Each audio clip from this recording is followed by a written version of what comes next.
Aujourd'hui, on se penche sur un sujet vraiment intéressant. Comment comprendre ce que les gens cherchent vraiment en ligne? Je veux dire, au-delà des simples mots qu'ils tapent. Oui, c'est essentiel pour attirer les bonnes personnes, quoi. Absolument. L'idée, c'est un peu d'entrer dans la tête des clients potentiels pour saisir leur intention, leurs vrais besoins. C'est ça. On parle d'analyse sémantique et c'est particulièrement puissant pour les indépendants, les petites structures qui ont besoin d'être efficaces. D'accord. Alors, creusons un peu.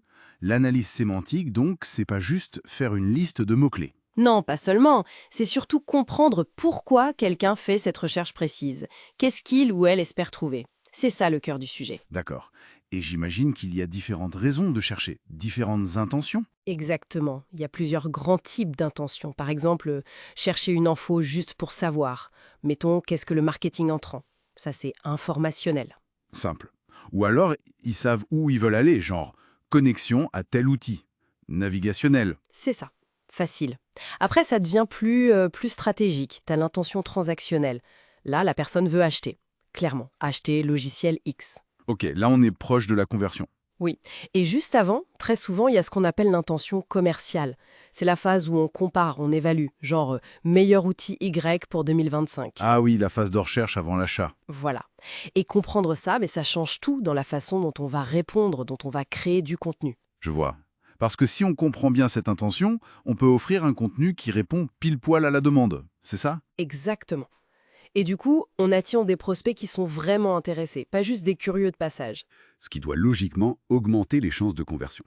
Et aussi garder les gens plus longtemps sur le site, j'imagine. Moins de taux de rebond. Tout à fait. Un contenu pertinent retient l'attention. Et ça va même plus loin. Ça permet d'optimiser les efforts marketing. Comment ça? Pour la pub, par exemple. Oui, notamment la publicité payante. Si on cible les recherches qui montrent une vraie intention d'achat ou de comparaison avancée, eh ben on dépense mieux son budget. Logique. Le retour sur investissement est meilleur. Nettement meilleur.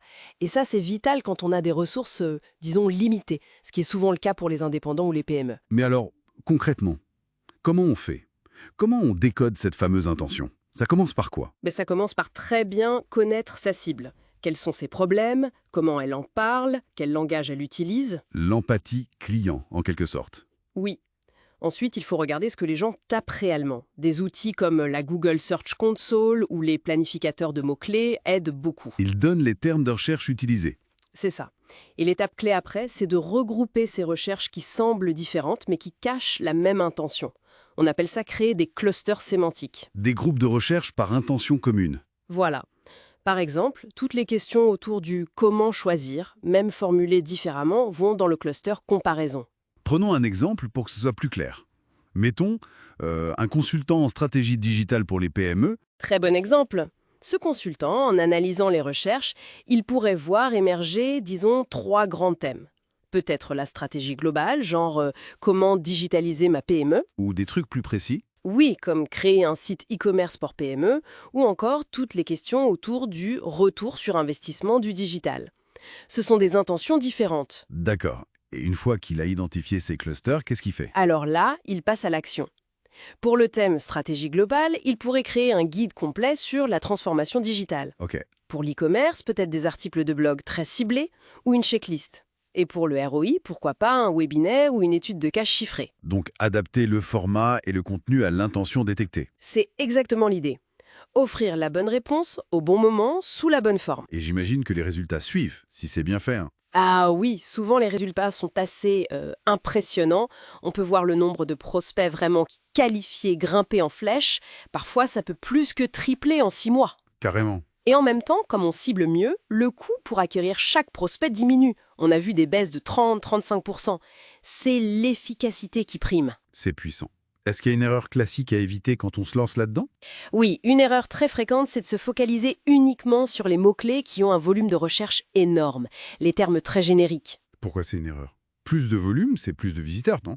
Oui, mais pas forcément les bons visiteurs. Souvent une recherche plus précise, ce qu'on appelle la longue traîne, même si elle est moins fréquente, Comme agence marketing digital spécialisée e-commerce à Lyon? par exemple. Eh bien, cette recherche-là cache souvent une intention beaucoup plus forte, un besoin plus défini, le prospect est plus qualifié qu'avec un terme vague comme marketing digital. D'accord. La qualité prime sur la quantité. C'est ça. La précision de l'intention est clé. Et finalement, ce n'est pas juste une technique SEO pour plaire aux moteurs de recherche. Non, absolument pas. Enfin si, ça aide pour le SEO, bien sûr.